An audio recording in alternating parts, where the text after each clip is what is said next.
I never thought two simple words, "I'm sleepy," could cut so deeply. But that night they did. I had stepped into our bedroom, exhausted from the day, yet holding on to a fragile hope that maybe we could bridge the growing gap between us. She glanced at me with weary eyes and murmured it so softly, almost carelessly, "I'm sleepy." It should have ended there. I could have brushed it off like I had countless times before. Normally, I would have coaxed her, reached for her hand, whispered something tender in a quiet attempt to bring us closer again. But that night something in me shifted. I swallowed the ache rising in my chest, and instead of pleading, I spoke a single word. Goodbye. It wasn't loud, not dramatic. It came out calm, almost casual, but it carried a weight I hadn't realized until it left my lips. I walked out of the room and didn't return. 3 days later, everything I thought I knew about my marriage unraveled. For months, I had been trying to breathe life back into what we once had. In the beginning, our love had felt effortless. Late-night conversations stretching till dawn, unspoken touches, the way our hearts seemed to move in rhythm. But somewhere along the way, that ease disappeared. She started pulling away, finding excuses, showing indifference, putting everything else before me. And I, desperate not to lose her, became a version of myself I didn't recognize, begging for scraps of affection, questioning my worth, clinging to a fading spark. That night when I said goodbye, it felt like drawing a line in the sand. I told myself it was about dignity, about reclaiming the part of me I'd lost. But deep down, I feared it wasn't a boundary at all. It was the edge of a cliff, and I was already teetering. The next morning, the house felt too quiet, the silence pressing on me like a weight I couldn't escape. I distracted myself with errands, phone calls, work, anything to drown out her absence. By the second day, the silence turned into gnawing fear. Images plagued me, her laughing with someone else, her warmth given to another.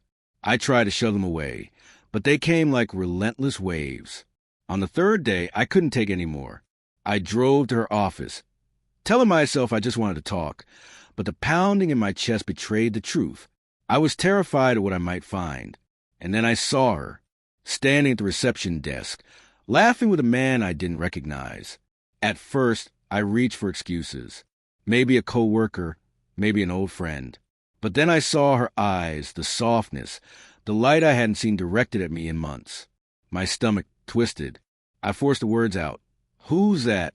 She jumped, startled, like I had appeared from nowhere. For a flicker of a moment, hesitation crossed her face before she smiled. "Oh, this is Mark. He's just helping me with a project."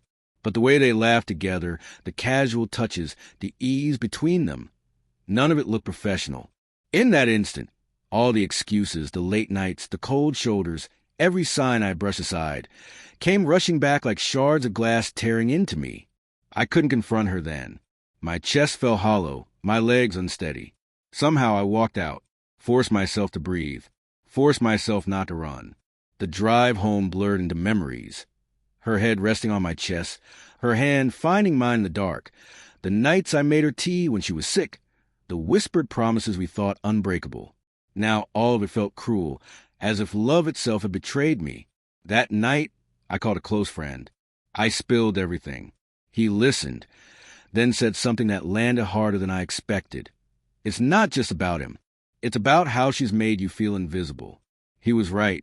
The affair wasn't the only wound. It was a slow erosion, the years of being unwanted, overlooked, dismissed, the steady drip of neglect, until all that was left of me was raw nerves and unspoken hurt. The next morning, I packed a bag. No shouting, no begging, no pleas. I simply gathered my things and walked out. For the first time, I didn't look back. She called later, panic in her voice. "Why are you leaving? Please don't go. I made a mistake." Tears stung my eyes, but my voice stayed firm. "This isn't a mistake. Mistakes are slips. What you did was a choice. Choices you made every day when you pushed me away. I can't live like this anymore." Her crying spilled through the phone. Once, that sound would have broken me, drawn me back. Now it echoed hollow, like an empty house. And though part of me still loved her, still longed for her to see what she had destroyed, another part of me, one that had carried her indifference far too long, finally understood I needed to protect myself. The weeks that followed blurred with grief and quiet reckoning. I mourned the marriage I believed in, the love I thought was unshakable. I let myself remember the good, but I stopped clutching it. I let myself feel the pain, but I didn't let it own me. Slowly, light began to break through. I exercised. I reconnected with friends. I found small, ordinary moments of peace. I realized leaving wasn't only an ending, it was also a beginning, a chance to rebuild without shrinking, without begging, without waiting for love that had already left. The pain didn't disappear. It lingered quietly, in shadows, in songs, in fleeting reminders of laughter we once shared. But it no longer consumed me. I discovered that betrayal, as shattering as it is, can also forge strength.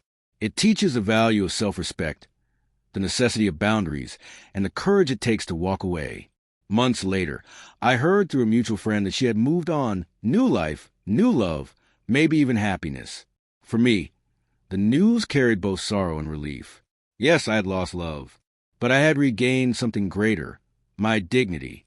I no longer waited for her eyes to soften, no longer begged for a touch, no longer doubted my worth. I had said goodbye, and in that word, I had reclaimed myself. Sometimes at night, I think of her, not with longing, but with acceptance.